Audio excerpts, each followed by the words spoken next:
ಸಂಚಿಕೆ ಶೂನ್ಯದಲ್ಲಿ ಮೀನಾ ಸೂರ್ಯನ್ಗೆ ಇವತ್ತು ಮಂಜನ್ ಹುಟ್ಟುಹಬ್ಬ ಇದೆ. ಮಂಜನ್ ಕೈ ಹುಷಾರಿಲ್ವಲ್ಲ, ಅದಕ್ಕೋಸ್ಕರ ಅಮ್ಮ ಬೇಡ್ಕೊಂಡಿದ್ರು. ಇವತ್ತು ಮಂಜನ್ ಹುಟ್ಟುಹಬ್ಬ ಬೇರೆ ಇದೆ, ಅದಕ್ಕೋಸ್ಕರ ಅಮ್ಮ ದೇವಸ್ಥಾನದಲ್ಲಿ ಪೂಜೆ ಇಟ್ಕೊಂಡಿದ್ದಾರೆ, ನನ್ನನ್ನು ಬರಕ್ ಹೇಳಿದಾರೆ ಅಂತ ಹೇಳಿದಾಗ, ಓಹೋ ನಿನ್ನನ್ನು ಬರಕ್ ಹೇಳಿದ್ರ ಅಥವಾ ನಿನ್ನನ್ನು ಮಾತ್ರ ಬರಕ್ ಹೇಳಿದಾರ ಅಂತ ಹೇಳಿ ಸೂರ್ಯ ಕೇಳ್ತಿರ್ತಾನೆ. ಹಾಗಲ್ಲ ನನ್ಗೆ ಗೊತ್ತು ಕಣೆ ಮೀನಾ, ಇನ್ನೂ ಮುಚ್ಚಿಡ್ಬೇಡ, ನಿನ್ ತಮ್ಮ ನನ್ನ ಬರೋಕ್ ಅಲ್ಲಿಗೆ ಬರಬೇಡ ಅಂತ ಹೇಳಿರ್ತಾನೆ ಅಂತ ಹೇಳಿದಾಗ, ಹಾಗೇನಿಲ್ಲ ಅಂತ ಹೇಳ್ತಾಳೆ. ನೋಡ್ ಮೀನಾ, ನಿನ್ಕಿನ್ನ ಹೆಚ್ಚಾಗಿ ಗೊತ್ತು ನನಗೆ ನಿನ್ ತಮ್ಮನ ಬಗ್ಗೆ. ನಿನ್ ತಮ್ಮ ಅಷ್ಟೇ ಹೇಳಿದಾನ ಅಥವಾ ನಿಮ್ ತಾಯಿನೂ ಹೇಳಿದಾರ ಅಂತ ಹೇಳಿದಾಗ, ಅವ್ರು ಯಾಕ್ರಿ ಹಾಗೆ ಹೇಳ್ತಾರೆ ಅಂತ ಹೇಳಿ ಮೀನಾ ಕೇಳ್ತಾ ಇರ್ತಾಳೆ. ಹೇಳಿದ್ರು ಹೇಳಿರ್ಬೋದು, ಹೌದು ನಾನು ನಿನ್ ತಮ್ಮನ ಕೈ ಯಾಕೆ ಮುರಿದೆ ಗೊತ್ತಾ, ಅವನು ಈ ಕಂಡ್ ರೌಡಿಗಳ ಜೊತೆ ಸೇರಿ ಹಾಳಾಗ್ತಿದ್ದೇನೆ ಅನ್ನೋ ಕಾರಣಕ್ಕೆ ಇನ್ನೂ ಬುದ್ಧಿ ಬಂದಿಲ್ಲ ನೋಡು, ಅವನು ಇಷ್ಟು ಬೇಗ ಸರಿ ಹೋಗಲ್ಲ ಅಂತ ಗೊತ್ತಿದ್ರೆ ಆ ಒಂದು ಕೈನು ಮುರಿದು ಹಾಕ್ಬಿಡ್ತಿದ್ದೆ ಅಂತ ಹೇಳ್ತಿರ್ತಾನೆ ಸೂರ್ಯ. ಆಗ ಮೀನಾ, ಈಗ ಅವನು ಹಾಗಿಲ್ಲ ತುಂಬಾ ಬದಲಾಗಿದ್ದಾನೆ, ಒಳ್ಳೆಯವನಾಗಿದ್ದಾನೆ ಅಂತ ಹೇಳಿದಾಗ, ಹೌದಾ ಹಾಗಿದ್ರೆ ಕಾಗಿ ಸುಬ್ಬನ್ ಜೊತೆ ಓಡಾಡೋದ್ ಬಿಟ್ಟಿದಾನ ಅಂತ ಹೇಳಿ ಸೂರ್ಯ ಕೇಳಿದಾಗ, ಹಾಗೇನಿಲ್ಲ ಅವನೇ ಇವನ್ ಜೊತೆ ಬಂದು ಓಡಾಡ್ತಾ ಇದ್ದಾನೆ ಅಂತ ಹೇಳ್ತಿರ್ತಾಳೆ. ನೋಡೇ ಮೀನಾ, ನಿನ್ ತಮ್ಮ ಬದಲಾಗಿಲ್ಲ, ಬದಲಾಗೋದೂ ಇಲ್ಲ, ಹೋಗ್ಲಿ ನಿನ್ ಮಾತಿಗಾದ್ರೂ ಬೆಲೆ ಕೊಟ್ಟು ಆ ಕಾಗೆ ಸುಬ್ಬನ್ ಸವಾಸ ಬಿಟ್ಟು ಮನೆ ಜವಾಬ್ದಾರಿ ಒಬ್ನೇನೆ ತಗೊಂಡಿದ್ದಾನಾ ಅಂತ ಹೇಳಿ ಪ್ರಶ್ನೆ ಮಾಡ್ತಿರ್ತಾನೆ. ಆಗ ಮೀನಾ ಇಲ್ಲ ಅಂತ ಹೇಳ್ತಾಳೆ. ಹಾಗೆ ಅವನು ಇವಾಗ ತುಂಬ ಬದಲಾಗಿದ್ದಾನೆ, ಯಾಕ್ರೆ ನಿಮಗೆ ಅವನ ಮೇಲೆ ಅಷ್ಟೊಂದು ಕೋಪ, ನಿಮ್ಮ ಬೈಕ್ ಕದ್ನಲ್ಲ ಅದಕ್ಕೋಸ್ಕರ ಅಂತ ಕೇಳಿದಾಗ, ನನ್ನ ಬೈಕ್ ಕದ್ದಿದ್ದ ವಿಷಯ ಅಲ್ಲ ಕಣೆ, ಅದು ಅವನು ನಮ್ಮ ಸಕ್ಕರೆ ದುಡ್ಡನ್ನ ಹಾಗೇನೂ ಇಲ್ಲ ಈಗ ತುಂಬ ಬದಲಾಗಿದ್ದಾನೆ ಅಂತ ಹೇಳ್ತಿರ್ತಾಳೆ ಮೀನಾ. ನೋಡ್ ಮೀನಾ, ನನಗೆ ಇವಾಗ ಟ್ರಿಪ್ಪಿಗೆ ಹೋಗಬೇಕಾಗಿದೆ, ಈ ವಿಷಯದಲ್ಲಿ ನಿನ್ನ ತೀರ್ಮಾನ ಏನು ಅಂತ ಕೇಳಿದಾಗ, ನಾನು ಇನ್ನೂ ದೇವಸ್ಥಾನಕ್ಕೆ ಹೋಗೋ ಬಗ್ಗೆ ಯೋಚನೆ ಮಾಡಿಲ್ಲ ಅಂತ ಹೇಳ್ತಾಳೆ ಮೀನಾ. ಯೋಚನೆ ಮಾಡೋಕ್ಕೂ ಹೋಗಬೇಡ, ಹೋಗ್ಲೂ ಹೋಗಬೇಡ, ಯಾಕ್ರಿ ನಾನು ಅಲ್ಲಿಗೆ ಹೋಗಬಾರ್ದು, ಇವತ್ತು ನಮ್ಮ ತಮ್ಮನ ಹುಟ್ಟಿದಬ್ಬ, ಅವರು ದೇವಸ್ಥಾನದಲ್ಲಿ ಪೂಜೆ ಮಾಡ್ತಾ ಇದ್ದಾರೆ, ನಾನೇ ಹೋಗಲಿಲ್ಲ ಅಂದರೆ ಏನಂತ ತಿಳ್ಕೊತಾರೆ ಅಂತ ಹೇಳಿ ಪ್ರಶ್ನೆ ಮಾಡಿದಾಗ, ನೋಡ್ ಮೀನಾ, ಅವನು ನಿನ್ನ ಗಂಡನಿಗೆ ಮರ್ಯಾದೆ ಕೊಡ್ತಾ ಇಲ್ಲ, ನಿನ್ನ ಗಂಡನಿಗೆ ಮರ್ಯಾದೆ ಇರೋ ಜಾಗದಲ್ಲಿ ನೀನು ಹೋಗಬಾರ್ದು, ನನ್ನ ಮಾತಿಗೆ ಬೆಲೆ ಕೊಟ್ಟು ನೀನು ಅಲ್ಲಿಗೆ ಹೋಗೋದಿಲ್ಲ ಅಂತ ಹೇಳಿ ನಾನು ನಂಬಿದ್ದೀನಿ ಅಂತ ಹೇಳ್ತಾ ಸೂರ್ಯ ಅಲ್ಲಿಂದ ಹೊರಡ್ತಾನೆ. ಆಗ ಮೀನಾ ಏನು ಮಾಡಬೇಕು ಅಂತ ದಿಕ್ ತೋಚದೆ ಅಲ್ಲಿ ಕುತ್ಕೊಂಡು ಯೋಚನೆ ಮಾಡ್ತಾ ಇರ್ತಾಳೆ. ಈ ಕಡೆ ದೇವಸ್ಥಾನದಲ್ಲಿ ಕುಸುಮ ಹಾಗೂ ಕನಕ ಹಾರಗಳನ್ನ ಕಟ್ತಾ ಪೂಜೆಗೆಲ್ಲ ಸಿದ್ಧತೆನ ಮಾಡ್ಕೋತಾ ಇರ್ತಾರೆ.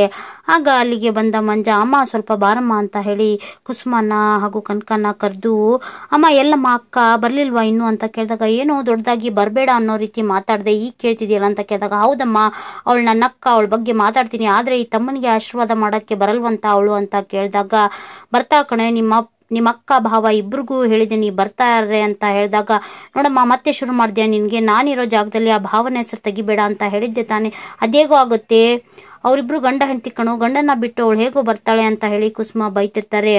ಆಗ ಮಂಜ, ನೋಡಮ್ಮ ಅವರು ಒಂದು ವರ್ಷದ ಹಿಂದೆ ಅವಳು ಒಂದು ವರ್ಷದಿಂದ ಮಾತ್ರ ಅವಳಿಗೆ ಗಂಡ ಆಗಿರೋದು, ಆದರೆ ನಾನು 22 ವರ್ಷದಿಂದನೂ ಅವಳು ನಮ್ಮ ಅಕ್ಕ, ನನಗಿಂತ ಅವರೇ ಮುಖ್ಯ ಆದ್ರೆ ಅವ್ರಿಗೆ ಅಂತ ಹೇಳಿ ಮಾತಾಡ್ತಾ ಇರ್ತಾನೆ. ಆಗ ಕನಕ, ಅಮ್ಮ ನೀನು ಸುಮ್ಮನಿರಮ್ಮ, ನಾನು ಅಕ್ಕಂಗೆ ಫೋನ್ ಮಾಡಿ ಏನು ಅಂತ ವಿಚಾರಿಸ್ತೀನಿ ಅಂತ ಹೇಳಿ ಕಾಲ್ ಮಾಡಿ ಕುಸುಮನ ಕೈಲೇ ಕೊಡ್ತಾಳೆ. ಆಗ ಕುಸುಮ, ಮೀನಾ ಎಲ್ಲಿದೆಯಾ ಅಂತ ಕೇಳಿದಾಗ, ಇನ್ನೆಲ್ಲೇ ಇರ್ಲಮ್ಮ ಮನೇಲಿದ್ದೀನಿ ಅಂತ ಮೀನಾ ಹೇಳ್ತಿರ್ತಾಳೆ. ಆಗ ಮಂಜ ಫೋನ್ನ ಕಿತ್ಕೊಂಡು, ಅಕ್ಕ ನೀನು ಇಲ್ಲಿ ದೇವಸ್ಥಾನಕ್ಕೆ ಬರ್ತಾ ಇಲ್ವಾ ಅಂತ ಕೇಳಿದಾಗ, ಅವರು ಎಷ್ಟೇ ಕೇಳ್ಕೊಂಡ್ರು ನನಗೆ ಮರ್ಯಾದೆ ಇರೋ ಜಾಗದಲ್ಲಿ ನೀನು ಹೋಗ್ಬೇಡ ಅಂತ ಹೇಳಿ ಹೋಗ್ಬಿಟ್ರು, ನಾನೇನ್ ಮಾಡ್ಲು, ನೀನಾದ್ರೂ ಅರ್ಥ ಮಾಡ್ಕೊಳ್ಳು ಅಂತ ಹೇಳಿ ಮಂಜಂಗೆ ಹೇಳ್ತಾ ಇರ್ತಾಳೆ. ನೋಡಕ್ಕ ಅದೆಲ್ಲ ನನ್ಗೆ ಗೊತ್ತಿಲ್ಲ, ನಾವು ನಿನ್ ಬೆನ್ನಿಗೆ ಬಿದ್ದಿದ್ದೀವಿ, ನೀನು ತಾಯಿ ಸ್ಥಾನದಲ್ಲಿ ನಿಂತ್ಕೊಂಡು ನಮ್ಮನ್ನ ಕಾಪಾಡಿದೀಯಾ, ಬೆಳೆಸಿದೀಯಾ, ಇವತ್ತು ನಿನ್ ತಮ್ಮನ್ ಹುಟ್ಟಿದಬ್ಬ, ಎಲ್ಲ ಕೋಪನೂ ಮರ್ತು ಇವತ್ತೊಂದ್ ದಿವಸ ಬಂದು ನನಗೆ ಆಶೀರ್ವಾದ ಮಾಡಕ್ಕ, ನೀನ್ ಬರ್ಲಿಲ್ಲ ಅಂತಂದ್ರೆ ನಾನು ಯಾವ ಪೂಜೆಗೂ ಕುತ್ಕೊಳಲ್ಲ, ಪೂಜೆಯಿಂದ ಎದ್ದು ಹೋಗ್ತಿರ್ತೀನಿ, ನೀನ್ ಬರ್ಲಿಲ್ಲ ಅಂದ್ರೆ ಇಲ್ಲಿ ಯಾವ ಪೂಜೆನೂ ನಡೆಯಲ್ಲ ಅಂತ ಹೇಳಿ ಕೋಪ ಮಾಡ್ಕೊಂಡು ಮಂಜ ಫೋನ್ ಇಟ್ಟು ಅಲ್ಲಿಂದ ಹೊರಡ್ತಾನೆ. ಈ ಕಡೆ ಮೀನಾ ದೇವಸ್ಥಾನಕ್ಕೆ ಹೋಗ್ಲಾ ಬೇಡ್ವಾ ಅಂತ ಹೇಳಿ ಯೋಚನೆ ಮಾಡ್ತಾ ಕೂತಿರ್ತಾಳೆ. ಆಗ ಅಲ್ಲಿಗೆ ಶ್ರುತಿ ಬಂದು, ಹಾಯ್ ಮೀನಾ ಅವರೇ, ಯಾಕೆ ಇಷ್ಟೊಂದು ಡಲ್ ಆಗಿದ್ರಲ್ಲ, ಏನಾಯ್ತು ಹುಷಾರಿಲ್ವಾ ಅಂತ ಕೇಳಿದಾಗ, ಹಾಗೇನಿಲ್ಲ ಶ್ರುತಿ ಬನ್ನಿ, ಇವತ್ತು ನನ್ನ ತಮ್ಮನ ಹುಟ್ಟಿದಬ್ಬ ಅಂತ ಹೇಳಿದಾಗ, ಹೋ ಹಾಗಿದ್ರೆ ನೀವು ಹ್ಯಾಪಿ ಆಗಿರ್ಬೇಕು, ಮತ್ತೆ ಯಾಕೆ ಡಲ್ ಆಗಿದ್ದೀರಾ, ಏನಾಯ್ತು ಅಂತ ಕೇಳಿದಾಗ, ಹಾಗಲ್ಲ ಶ್ರುತಿ, ಅವನ ಕೈ ಸರಿ ಇದ್ದಿದ್ದಿರಲಿಲ್ಲ, ಅದಕ್ಕೋಸ್ಕರ ಅಮ್ಮ ದೇವಸ್ಥಾನದಲ್ಲಿ ಬೇಡ್ಕೊಂಡಿದ್ರು, ಪೂಜೆ ಇಟ್ಕೊಂಡಿದ್ದಾರೆ ಅಂತ ಹೇಳಿದಾಗ, ಹಾಗಿದ್ರೆ ನೀವು ಹೋಗಿ ಬನ್ನಿ ಅಲ್ಲ, ಏನಾಯ್ತು ಅಂತ ಕೇಳ್ತಿರ್ತಾಳೆ ಶ್ರುತಿ. ಇವರು ಹೋಗ್ಬೇಡ ಅಂತ ಹೇಳಿದ್ದಾರೆ ಅಂತ ಹೇಳಿದಾಗ, ಓ ಹೌದಲ್ಲ, ಸೂರ್ಯ ಅವ್ರಿಗೆ ಮಂಜನ್ ಮೇಲೆ ಕೋಪ ಇದೆ, ಆದ್ರೂ ಇದು ಸ್ವಲ್ಪ ಓವರ್ ಆಯ್ತು ಅಂತ ಅನಿಸ್ತಾ ಇಲ್ವಾ ಮೀನಾ ಅವ್ರೆ, ಅಲ್ಲ ಬರ್ಡೇ ಇರೋದು ನಿಮ್ ತಮ್ಮಂದು, ಅವ್ರು ಹೋಗ್ಬೇಡ ಅನ್ನೋಕೆ ಅವ್ರಿಗೇನ್ ರೈಟ್ಸ್ ಇದೆ, ಅದು ಹಾಗಲ್ಲ ಶ್ರುತಿ, ಅವ್ರು ಹೋಗ್ಬೇಡ ಅಂತ ಹೇಳಿದರೆ ನಾನು ಹೋಗಿದ್ರೆ ತಪ್ಪಾಗುತ್ತೆ ಅಂತ ಹೇಳ್ತಿರ್ತಾಳೆ ಮೀನಾ. ಅಯ್ಯೋ ಮೀನಾ, ನೋಡಿ, ಇದೇ ಮನೆಯಲ್ಲಿ ಫಂಕ್ಷನ್ ಇದ್ದು ಸೂರ್ಯ ಅವ್ರಿಗೆ ಈ ಮನೇಲಿ ಇರಬೇಡಿ ಅಂತ ಹೇಳಿದ್ರೆ ನಿಮ್ಮ ಮಾತನ್ನ ಕೇಳ್ತಿದ್ರಾ?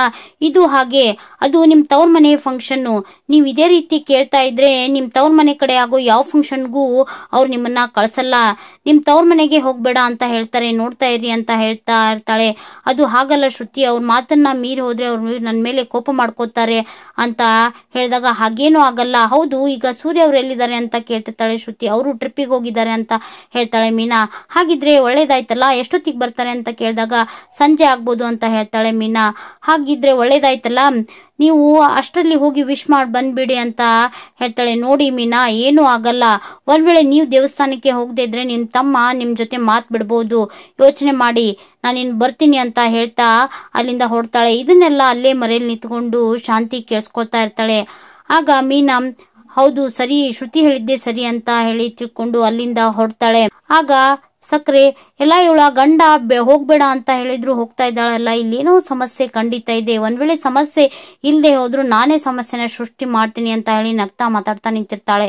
ಈ ಕಡೆ ದೇವಸ್ಥಾನದಲ್ಲಿ ತನ್ನ ಅಕ್ಕನಿಗೋಸ್ಕರ ಕಾಯ್ತಾ ಇರೋ ಮಂಜ ಎಷ್ಟೊತ್ತಾದ್ರೂ ಅಕ್ಕ ಬರ್ದೇ ಇರೋದನ್ನ ನೋಡಿ ಕೋಪದಿಂದ ಅಮ್ಮ ಬಾರಮ್ಮ ಇಲ್ಲಿಂದ ಹೊರಡೋಣ ಅಂತ ಹೇಳ್ತಾನೆ.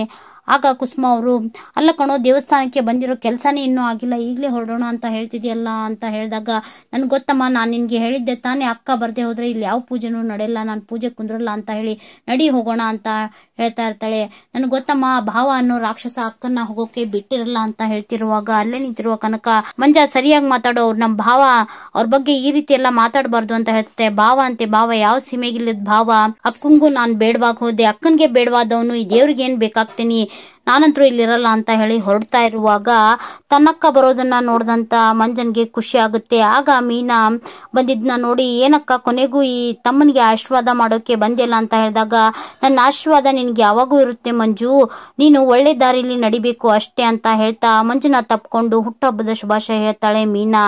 ಆಗ ಮಂಜ, ನಿನ್ನ ಆಶೀರ್ವಾದ ಇದ್ರೆ ನಾನು ಯಾವ ದಾರಿಲಿದ್ರು ನನ್ಗೆ ಒಳ್ಳೇದಾಗೇ ಆಗುತ್ತೆ ಅಂತ ಹೇಳ್ತಿರ್ತಾನೆ. ಆಗ ಅಲ್ಲಿಗೆ ಕುಸುಮ ಮನೆ ಕಡೆದವರು ಬಂದು, ಏನ್ ಮೀನಾ ಈಗ ಬಂದ್ಯಾ, ಬಾ ಕೆಲಸ ಶುರು ಮಾಡೋಣ ಅಂತ ಹೇಳಿದಾಗ ಆಯ್ತು ಅಕ್ಕ ನಡೀರಿ ಅಂತ ಹೇಳ್ತಾ ಹೊರಡ್ತಾ ಇರ್ತಾಳೆ. ಆಗ ಕುಸುಮ, ಮೀನಾ ಅಳಿಯಂದ್ರು ಇಲ್ವಾ, ಅವ್ರು ಬರ್ಲಿಲ್ವಾ ಅಂತ ಕೇಳಿದಾಗ, ಈ ಪುಣ್ಯಾತ್ಮ ಬರ್ಬೇಡ ಅಂತ ಹೇಳಿದಾನಲ್ಲಮ್ಮ, ಅದಕ್ಕೋಸ್ಕರ ಬರ್ಲಿಲ್ವಾ, ಹಾಗಿದ್ರೆ ನಿನ್ನ ಹೋಗ್ಬಾ ಅಂತ ಹೇಳಿದ್ರ ಅಂತ ಹೇಳಿ ಕುಸುಮ ಕೇಳಿದಾಗ, ಇಲ್ಲಮ್ಮ ನನಗೂ ಹೋಗ್ಬೇಡ ಅಂತ ಹೇಳಿದ್ರು, ಆದ್ರೆ ನಾನು ಅವ್ರಿಗೇನು ಹೇಳ್ದೆ ಬಂದಿದ್ದೀನಿ ಅಂತ ಹೇಳಿದಾಗ, ಏನೇ ಮಾಡ್ದೆ ನೀನು, ಅವ್ರು ನಿನ್ ಮೇಲೆ ಕೋಪ ಮಾಡ್ಕೊಂಡ್ರೆ ಏನ್ ಮಾಡೋದು ಅಂತ ಹೇಳಿ ಕುಸುಮ ಕೇಳ್ತಾ ಇರ್ತಾಳೆ. ಆಗ ಮೀನಾ, ಅದೇನೂ ಆಗಲ್ಲಮ್ಮ, ಅದೇನಾಗಿದ್ರು ನಾನ್ ನೋಡ್ಕೊಳ್ತೀನಿ, ನಾನು ದೇವಸ್ಥಾನದ ಕೈ ಮುಗಿದ್ ಬರ್ತೀನಿ, ನೀವು ಸಿದ್ಧತೆ ಮಾಡ್ಕೊಳ್ಳಿ ಅಂತ ಹೇಳ್ತಾ ಮೀನಾ ಅಲ್ಲಿಂದ ಹೊರಡ್ತಾಳೆ. ಈ ಕಡೆ ಮನೆಗೆ ಬಂದ ಸೂರ್ಯ ಮೀನಾ ಮೀನಾ ಅಂತ ಹೇಳಿ ಕೂಗ್ತಾ ಇರ್ತಾನೆ. ಆಗ ಅಲ್ಲಿಗೆ ಬಂದ ಶಾಂತಿ ಮನೆಯಲ್ಲಿ ಯಾಕ ಅಶಾಂತಿ ಹೆಸರು ಅಂತ ಗುಣಗ್ತಾ ಇರ್ತಾಳೆ.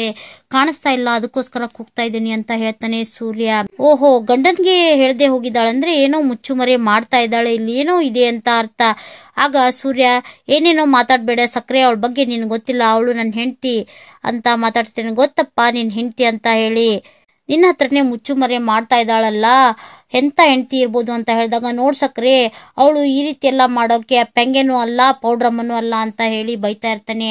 ಆಗ ಸೂರ್ಯ ಮೀನಾಗೆ ಕಾಲ್ ಮಾಡ್ತಾನೆ, ಆದ್ರೆ ಮೀನಾ ಕಾಲ್ ಪಿಕ್ ಮಾಡಲ್ಲ. ಯಾಕೆ ಕಾಲ್ ಪಿಕ್ ಮಾಡ್ತಾ ಇಲ್ವಾ, ಕಾಲ್ ಪಿಕ್ ಮಾಡಿದ್ರೆ ಎಲ್ಲಿದ್ದೀನಿ ಅಂತ ಹೇಳ್ಬೇಕಾಗುತ್ತಲ್ಲ, ದೇವಸ್ಥಾನದಲ್ಲಿ ಅವಳು ತಮ್ಮಗೆ ಹುಟ್ಟುಹಬ್ಬ ಇದೆ, ಅರ್ಚನೆ ಮಾಡ್ತಾ ಇದಾರೆ, ಅದಕ್ಕೋಸ್ಕರ ಆಶೀರ್ವಾದ ಮಾಡೋಕಂತ ಹೋಗಿದ್ದಾಳೆ ಅಂತ ಹೇಳಿದಾಗ, ನೋಡ್ ಸಕ್ರೆ, ನಿಂಗೆ ಅವಳ ಬಗ್ಗೆ ಎಲ್ಲ ಗೊತ್ತಿಲ್ಲ, ಅವಳು ಅಲ್ಲಿಗೆಲ್ಲ ಹೋಗಲ್ಲ, ನನ್ನ ಮಾತನ್ನ ಮೀರಿ ಅವಳು ಹೋಗಲ್ಲ ಅಂತ ಹೇಳಿ ಮೀನಾ ಬಗ್ಗೆ ಹೆಮ್ಮೆಯಿಂದ ಹೇಳ್ಕೊತಿರ್ತಾನೆ ಸೂರ್ಯ. ಆಗ ನಗ್ತಾ, ನನ್ನ ಮಾತಿನ ಮೇಲೆ ನಂಬಿಕೆ ಇಲ್ವಾ, ಅವಳಿಗೆ ಹೂ ಮುಡ್ಸೋಕೆ ಇಷ್ಟುದ್ದ ಜಡೆನೇ ಬೇಕಾಗಿಲ್ಲ, ನಿನ್ನಷ್ಟು ಕೂದ್ಲಿದ್ರು ಸಾಕು, ಅದಕ್ಕೆ ಈ 3 ಮೊಳ ಹೂನ ಮುಡಿಸಿ ಹಾರೋಗ್ಬಿಡ್ತಾಳೆ. ನನ್ನ ಮಾತ್ ಮೇಲೆ ನಂಬಿಕೆ ಇಲ್ಲ ಅಂದ್ರೆ ನೀನೇ ದೇವಸ್ಥಾನಕ್ಕೆ ಹೋಗಿ ನೋಡು, ಅಥವಾ ನಿನ್ನ ಹೆಂಡತಿನ ನೀನು ಇನ್ನೂ ದೇವತೆ ಅಂತ ನಂಬ್ಕೊಂಡಿದ್ರೆ ಫ್ರಿಜ್ ಅಲ್ಲಿ ಮೊಸರಿದೆ, ಅದನ್ನ ಕಡ್ದು ಮಜ್ಜಿಗೆ ಮಾಡ್ಕೊಂಡು ಕುಡಿದು ಬೆಚ್ಚಗೆ ಹೊತ್ಕೊಂಡು ಮಡ್ಕೋ ಅಂತ ಹೇಳ್ತಾ ನಗ್ತಾ ಶಾಂತಿ ಅಲ್ಲಿಂದ ಹೊರಡ್ತಾಳೆ. ಶಾಂತಿ ಮಾತನ್ನ ಕೇಳಿದಂತ ಸೂರ್ಯ ಕೋಪದಿಂದ ದೇವಸ್ಥಾನದ ಕಡೆಗೆ ಹೊರಡ್ತಾನೆ. ಈ ಕಡೆ ತಮ್ಮನ ಹುಟ್ಟುಹಬ್ಬಕ್ಕೆ ಬಂದಂತ ಮೀನಾ ಪೂಜೆನೆಲ್ಲ ಮುಗಿಸಿ ಹೊರಡ್ತಿರುವಾಗ, ನೋಡ್ ಮಂಜು, ಕನಕ ಹೇಗೆ ಓದಿ ನಮ್ಗೆಲ್ಲ ಹೆಸರು ತಂದು ಕೊಟ್ಲು, ನೀನೇ ಅದೇ ರೀತಿ ಚೆನ್ನಾಗಿ ಓದ್ಬೇಕು ಬೆಳಿಬೇಕು ಅಂತ ಹೇಳ್ತಾ, ಸರಿ ಆಯ್ತು ಟೈಮ್ ಆಯ್ತು ನಾನು ಇಲ್ಲಿಂದ ಹೊರಡ್ತೀನಿ ಅಂತ ಹೇಳ್ತಿರುವಾಗ, ಏನಕ್ಕ ನೀನು, ಅಮ್ಮ ಪ್ರಸಾದ ಮಾಡಿದರೆ ಸ್ವಲ್ಪ ಜನಕ್ಕೆ ನೀನು ಪ್ರಸಾದ ಕೊಟ್ಟೋಗು, ನಿನ್ನ ಆಶೀರ್ವಾದ ಪೂರ್ತಿ ಆಗ್ಬೇಕು ಅಂತ ಹೇಳ್ತಿರ್ತಾನೆ ಮಂಜ. ಅದು ಹಾಗಲ್ಲ ಮಂಜು, ಅಲ್ಲಿನ ಪರಿಸ್ಥಿತಿ ಸರಿ ಇಲ್ಲ ಅಂತ ಮೀನಾ ಎಷ್ಟೇ ಹೇಳಿದ್ರು ಕೇಳ್ದೇ ಇರೋ ಮಂಜು, ಅದೆಲ್ಲ ಗೊತ್ತಿಲ್ಲ ಅಕ್ಕ, ನಿನ್ನ ಆಶೀರ್ವಾದ ಪೂರ್ತಿ ಆಗ್ಬೇಕು ಅಂತ ಹೇಳಿ ತುಂಬಾ ಒತ್ತಾಯ ಮಾಡ್ತಾನೆ. ಆಗ ಮೀನಾ ಪ್ರಸಾದ ಕೊಡೋಕ್ಕೆ ಶುರು ಮಾಡ್ತಾಳೆ. ಆದ್ರೆ ಅದೇ ಸರದಿ ಸಾಲಿನಲ್ಲಿ ಸೂರ್ಯನು ನಿಂತಿರ್ತಾನೆ. ಸೂರ್ಯನ ನೋಡಿದಂತ ಮೀನಾ ಹಾಗೂ ಮನೆಯವರೆಲ್ಲರಿಗೂ ಶಾಕ್ ಆಗುತ್ತೆ. ಆಗ ಆ ಪ್ರಸಾದನ ತಗೊಂಡಂತ ಸೂರ್ಯ ಅದನ್ನ ತಿಂದೆ ಅಲ್ಲೇ ಇಟ್ಟು, ನಾನಿಲ್ಲಿ ಪ್ರಸಾದ ತಿನ್ನೋಕಂತ ಬರ್ಲಿಲ್ಲ. 2004 ಫೆಬ್ರವರಿಯಲ್ಲಿ ಮೀನಾ ಅನ್ನೋ ಕನ್ಯಾಮಣಿಗೆ ನಾನು ನನ್ನ ಜೀವನನೇ ಧಾರೆ ಎರೆದಿದ್ದೆ. ಅದ್ರ ಪ್ರಕಾರನೇ ನಡ್ಕೊಂತಿದ್ದೀನಿ. ಆದ್ರೆ ಇವತ್ತು ಅವಳಿಗೆ ಗಂಡನೋ ತಮ್ಮನೋ ಅಂತ ಆಯ್ಕೆ ಬಂದಾಗ ಗಂಡನ ಮಾತನ್ನ ಮೀರಿ ತಾಯಿ ಪ್ರೀತಿನೇ ಸಿಗದೆ ಇರೋ ನನ್ಗೆ ತಾಯಿಯಾಗಿ ಪ್ರೀತಿಸ್ತಾಳೆ ಅಂತ ಹೇಳಿ ತುಂಬಾ ನಂಬಿದ್ದೆ. ನನ್ನ ಮಾತನ್ನ ಮೀರಲ್ಲ ಅಂತ ಹೇಳಿ ಅನ್ಕೊಂಡಿದ್ದೆ. ಆದ್ರೆ ಇವತ್ತು ಅವಳು ನನ್ನ ಮಾತನ್ನ ಮೀರಿ ನನ್ನ ಮನೆ ಹೊಸಲನ್ನ ದಾಟಿ ಬಂದ್ಬಿಟ್ಲು. ಇನ್ಮೇಲಿಂದ ಅವಳು ಬೇರೆ ಸೂರ್ಯನೇ ನೋಡ್ತಾಳೆ ಅಂತ ಹೇಳ್ತಾ ಕೋಪದಿಂದ ಅಲ್ಲಿಂದ ಹೊರಡ್ತಾನೆ. ಸೂರ್ಯನ ಮಾತನ್ನ ಕೇಳಿದಂತ ಮೀನಾ ಅಳ್ತಾ ಅವನ ಹಿಂದನೆ ರೀ ಅಂತ ಹೇಳಿ ಕೂಗ್ತಾ ಬರ್ತಾಳೆ. ಆದ್ರೆ ಮೀನನ್ ಮಾತನ್ನ ಕೇಳಿಸ್ಕೊಳ್ದೆ ಇರೋ ಸೂರ್ಯ ಅಲ್ಲಿಂದ ಹೊರಟೋಗ್ತಾನೆ. ಆಗ ಮೀನಾ ಅಲ್ಲೇ ದೇವಸ್ಥಾನದ ಮೆಟ್ಲಲ್ಲಿ ಅಳ್ತಾ ನಿಂತ್ಕೋತಾಳೆ. ಈ ಕಡೆ ಶಾಂತಿ ಸೋಫಾದ ಮೇಲೆ ಕುತ್ಕೊಂಡು ಮೊಬೈಲ್ ನೋಡ್ತಾ ಜೋರಾಗಿ ನಗ್ತಾ ಇರ್ತಾಳೆ. ಆಗ ಅಲ್ಲಿಗೆ ಬಂದ ರಂಗನಾಥ್ ಅವರು, ಯಾಕೆ ಏನಾಯ್ತು, ಕೊಳ್ಳಿದೇವ ನಗ್ತಾ ಇದೆಯಲ್ಲ ಅಂತ ಹೇಳಿದಾಗ, ನೀವಂತರೂ ಮನಸ್ಫೂರ್ತಿಯಾಗಿ ನಗಲ್ಲ, ನಮ್ನಾದ್ರೂ ನಗಕ್ ಬಿಡಲ್ವಾ ಅಂತ ಹೇಳ್ತಿರ್ತಾಳೆ ಶಾಂತಿ. ಆಗ ರಂಗನಾಥ್ ಅವರು, ನಂಗೆ ಸ್ವಲ್ಪ ಹೊರಗಡೆ ಕೆಲಸ ಇದೆ, ನಾನು ಕೇಶವನ್ನ ನೋಡ್ಕೊಂಡು ಬರ್ತೀನಿ ಅಂತ ಹೇಳಿ ಹೊರಡ್ತಾ ಇರ್ತಾರೆ. ಆ ಬೆಂಗಳೂರಲ್ಲಿರೋ ಕೇಶವನ್ನ ನೋಡೋ ಬದಲು ಬೇಲೂರಲ್ಲಿರೋ ಚೆನ್ನಕೇಶವನಾದ್ರೂ ನೋಡಿದ್ರೆ ಸ್ವಲ್ಪ ಪುಣ್ಯ ಆದ್ರೂ ಬರುತ್ತೆ ಅಂತ ಹೇಳ್ತಿರ್ತಾಳೆ ಶಾಂತಿ. ಆಗ ರಂಗನಾಥ್ ಅವರು, ಈ ಕೇಶವನ್ನ ನೋಡ್ಕೊಂಡ್ ಬಂದ್ರೆ ಸ್ವಲ್ಪ ದುಡ್ಡು ಬರುತ್ತೆ ಅಂತ ಹೇಳಿದಾಗ, ದುಡ್ಡ? ಹೌದಾ, ಹಾಗಿದ್ರೆ ಬೇಗ ಹೋಗಿ ಬನ್ನಿ, ಬಿಸಿಲಿದೆ ಅಂತ ಹೇಳ್ತಿರ್ತಾಳೆ ಶಾಂತಿ.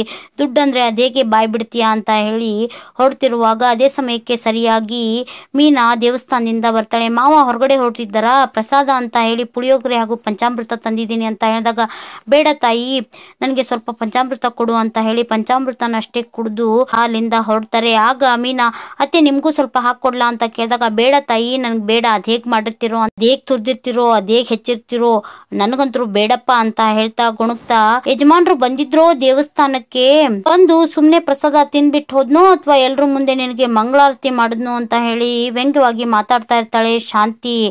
ಅವನು ಮನೆಗೆ ಬಂದಿದ್ದ, ನಿನ್ನ ಹುಡುಕ್ತಾ ಇದ್ದ. ಮೀನಾ ಹೂ ಕಟ್ತಾ ಇದ್ದಾಳ ಅಥವಾ ಹೂ ಮಾರಕ್ ಹೋಗಿದ್ದಾಳೆ ಅಂತ ಕೇಳ್ದ. ಆದ್ರೆ ಅವನು ತುಂಬಾ ನಂಬಿಕೆ ಇಟ್ಕೊಂಡಿದ್ದ ತನ್ನ ಹೆಂಡತಿ ಮೇಲೆ. ತನ್ನ ಹೆಂಡತಿ ತನ್ನ ಮಾತನ್ನ ಮೀರೋಲ್ಲ ಅಂತ ಅನ್ಕೊಂಡಿದ್ದ. ಕಡ್ಡಿ ಮುರಿದಾಕಿದ್ರೆ ತನ್ನ ಹೆಂಡತಿ ಆ ಗೆರೆನ ದಾಟಲ್ಲ ಅಂತ ಅನ್ಕೊಂಡಿದ್ದೆ. ಆದ್ರೆ ನೀನ್ ನೋಡಿದ್ರೆ ಗೆರೆನ ದಾಟಿದ್ದಲ್ದೆ ಕುಂಟ ಬೆಲ್ಲೆ ಬೇರೆ ಆಡ್ಕೊಂಡ್ ಬಂದಿದೀಯ. ಅದಕ್ಕೆ ನಾನೇ ಹೇಳ್ದೆ, ಹೋಗಪ್ಪ ಹೋಗು, ದೇವಸ್ಥಾನದಲ್ಲಿ ಅವಳ ತಮ್ಮನಿಗೆ ರಾಜೋಪಚಾರ ನಡೀತಾ ಇದೆ, ನೋಡ್ಕೊಂಡ್ ಬಾ ಅಂತ ಹೇಳು ಅಂತ ಹೇಳಿ ನಾನೇ ಕಳಿಸಿದ್ದು ಅಂತ ಹೇಳಿ ನಗ್ತಾ ಹೇಳ್ತಾಳೆ ಶಾಂತಿ. ಶಾಂತಿ ಮಾತನ್ನ ಕೇಳಿದಂತ ಮೀನಾಗೆ ತುಂಬಾ ಕೋಪ ಬರುತ್ತೆ. ಆಗ ಶಾಂತಿನ ಕೋಪದಿಂದ ನೋಡ್ತಾ ಇರ್ತಾಳೆ ಮೀನಾ.